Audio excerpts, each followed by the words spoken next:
Oliveira. Fala moçada, Gabriel Rodrigues. Estamos aqui hoje para falar de um tema chamado frustração. Frustrações, cara, quem nunca sofreu uma frustração quer atirar a primeira pedra, maluco? Isso aí. E a gente queria, falar um pouquinho disso na Bíblia. A gente vai falar um pouquinho da história de José. Minha Bíblia é linda, o gordinho tá com ciúme.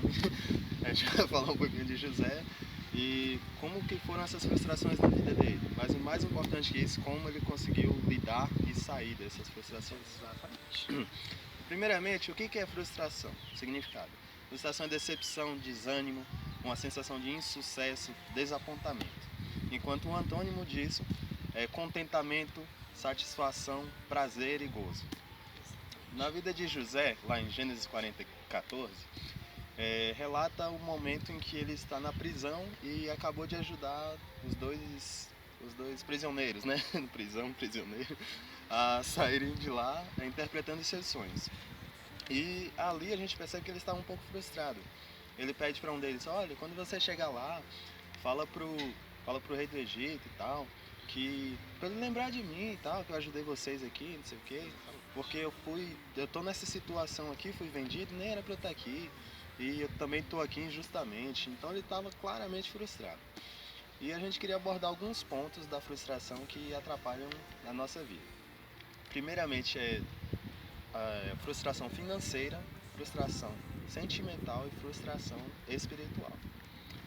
A frustração financeira, como a gente sabe, quando você quer comprar alguma coisa e não consegue, dá aquele desânimo. Frustração sentimental, relacionamentos, quando você tava com uma pessoa, seus planos eram até casar e não dá certo, você se sente horrível.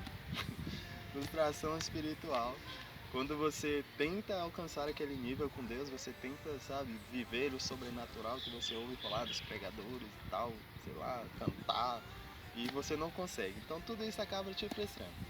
E isso acaba gerando aquilo que a gente chamaria de eu intitulei como os 3D. Desânimo, desastre e desistência. Primeiro você fica desanimado com tudo. Só eu não consigo, tudo tá dando errado. O desastre é que você acha que tanto você quanto a sua vida é um desastre. Não, eu não sirvo para isso não, nada dá certo. E a desistência é quando você larga tudo de uma vez. Então, esses são os 3Ds que a gente intitulou para estar comentando um pouco sobre isso. E eu queria chamar a atenção de novo na palavra de Deus na passagem do homem do tanque de Betesda, que fica lá em João. E quando Jesus chega para esse homem, Jesus estava indo para o templo e encontra esse homem lá jogado. Jesus fala: você quer ser curado? E ele estava muito frustrado, esse cara, porque já havia 37 ou 38 anos, não me recordo direito, que ele não conseguia essa cura. Mas em vez dele focar ali em quem podia realizar o milagre dele, ele focou na frustração e no desânimo dele. Então ele: não, mas não tem ninguém que me jogue no tanque, eu venho aqui toda vez e alguém passa na minha frente. Então eu acredito que Jesus ali já como quem: deixa de lamúria, levanta da tua cama e anda. Então ele foi curado. Então muitas vezes, para a gente sair desses desânimos, dessas frustrações, a gente tem que parar de focar no passado, parar de focar naquilo que a gente não pode fazer e começar a focar na solução do problema. Ou no solucionador do milagre, que é Jesus. E a gente tem muito a questão na área espiritual principalmente, querer fazer as coisas e não conseguir. Então o apóstolo Paulo mesmo em Romanos 7, ele cita que o bem que quero fazer não faço, mas o mal que não quero, esse eu acabo cometendo. Então a gente tem que deixar nos guiar mais pela razão do que pela emoção. Salomão, ele fala que o coração do homem é enganoso. Então nós devemos ouvir a razão, porque nós sabemos o que temos que fazer, mas muitas vezes não fazemos. Então o caminho para sair da frustração é você ouvir a voz da razão, entender o que você tem que fazer realmente. E José, eu quis escolher José porque ele foi um maior exemplo de conseguir superar as frustrações. Porque ele, cara, não importa, o cara é só uma coisa vindo atrás da outra e ele conseguia superar o tempo inteiro e ir além e sair de tudo. Na vida financeira, o cara virou governador do Egito. Na vida sentimental, ele casou, teve 2 filhos, que inclusive entraram até para a promessa dos 12 tribos. E na vida espiritual ele nunca teve muito problema com isso, ele sempre confiou muito em Deus. Então o caminho tá aí. Principalmente você confiar em Deus. E cara, se você tá vivendo uma frustração, e porque nós queremos viver bem, não é? Eu acho que não tem ninguém que quer viver mal, mas se você quer viver bem, quer sair dessa frustração, o caminho é Jesus, vem pra Jesus. É engraçado, gente, que assim, esse tema de frustração, a gente se frustrar com as coisas é uma coisa muito normal hoje em dia, porque até então a gente está vivendo numa época muito tipo assim, minha vida não tá legal, então eu tenho que fazer de tudo para sair, e às vezes a gente marca muito esse tempo, cara, a gente tá com pouco tempo, já tô velho, então, assim, cara, Lucas tem 23, eu tenho 22, somos simplesmente dois jovens para falar de frustração. Então algumas pessoas falam, mas vocês ainda têm uma vida toda pela frente. E realmente, muitas hoje em dia, muitos jovens, né, muitos adolescentes já estão começando com isso. Até os adolescentes estão começando a se frustrar muito cedo em questões de sonhos, em questões de, eu já tenho 18 anos e eu não consegui nada ainda, eu não tenho meu carro. Porque quem nunca falou assim, quando eu fizer 18 anos eu vou estar morando sozinho, eu vou ter meu carro e eu vou fazer o que me der na telha. E a gente sabe, né? Aquela velha história, eu conto, você conta, né? Então, assim, é basicamente muito complicado e a gente passa por diversos processos. E o processo da frustração, que a gente acaba fracassando em algumas coisas, é uma coisa que acaba machucando muita gente, nos deixa muito dolorido, é uma coisa que incomoda, né?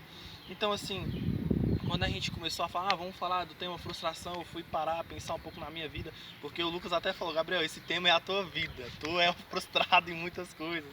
E eu falei, realmente, de fato, assim, eu sou um cara que eu sonho muito alto e eu corro atrás de coisas gigantescas, então, tipo assim, muitas das vezes eu me frustro e eu entendi que a frustração não é algo que me para, mas é alguma coisa que vai me ensinar. E outro dia eu cheguei pro meu pastor e eu falei, pastor, eu senti de Deus que a minha vocação é ser pastor e eu quero saber qual é o caminho para ser pastor. Aí ele falou bem uma coisa, ficou na minha mente que não saiu mais. Ele falou, cara, o segredo para você ser pastor, o caminho você já está no caminho certo, mas o segredo é você não queimar etapas, é você passar todos os processos, porque lá na frente esses processos vão te ajudar a se tornar um bom pastor. E aí, quando a gente foi falar de temas de frustração, a gente viu José. Cara, José, ele sofreu, acho que tipo assim, o cúmulo do cúmulo. Os processos de José foram os processos mais assim demorados da Bíblia, né? Mas você vê uma coisa de diferente nele. O que você vê de diferente nele? É por mais que passasse processo a processo, ele não reclamava. Ele não falava, poxa Deus, mais uma vez eu tô aqui preso, já fui escravo, já mostrei o meu valor e eu tô aqui, preso de novo. E ele nunca desistiu. Aonde ele estava, ele fazia o melhor. As pessoas reconheciam nele algo de bom. As pessoas olhavam para ele, nossa, olha que cara trabalhador. Quando o pessoal falava, nossa, olha como é que ele faz o serviço bem feito. Então você olhava assim, você via José como algo que se destacasse. Entendeu? Porque ele passou por vários momentos em que ele teve necessidade, em que ele não teve necessidade, onde que ele teve muita fartura e logo em seguida ele virou detento. Então assim, ele teve muitos altos e baixos. E se você for olhar lá em Filipenses, quando Paulo está falando a igreja de Filipenses, ele fala uma coisa bem interessante. Ele fala o seguinte, eu já aprendi a me adaptar a todo tipo de situação. Eu já tive fome, eu já tive fartura, eu já passei por diversas necessidades, eu já passei por abundâncias, mas ele fala uma coisa bem interessante, tudo posso naquele que me fortalece. E quando eu li esse texto lá em Filipenses, eu entendi, cara, acho que eu entendi o porquê que José nunca largou, porque que José nunca murmurou, porque que José nunca reclamou, é porque ele sabia o que ele podia naquele que ele cria. E no momento em que chegou a hora em que o faraó precisou de alguma coisa, estava lá ele para, fazer isso. É engraçado que no final da vida dele, quando ele encontra os irmãos dele, ele fala o seguinte, se eu não me engano, é Gênesis 50, do 15 em diante, acho que por aí, 15 em diante. Ele é bem simples, ele chega e fala, o plano que vocês fizeram, vocês planejaram mal contra mim, mas Deus transformou ele em bem. E hoje, o que eu sou é para evitar muitas mortes, que é para salvar muitas vidas. Então eu quero que você entenda hoje que o processo que você está passando, a frustração que você está passando nesse exato momento, é simplesmente para lá na frente você curar muitas vidas, você salvar muitas vidas e você ser alguém que vai salvar a geração. Bom, a mensagem que a gente queria te passar é essa hoje. Gostaria muito que você meditasse sobre esse assunto. Se você quiser seguir nossas redes sociais, vai estar aí embaixo. Vamos colocar alguns linkzinhos aqui do lado. E a gente quer te lembrar que você faz parte de um povo santo. Até mais, galera. Próximo vídeo.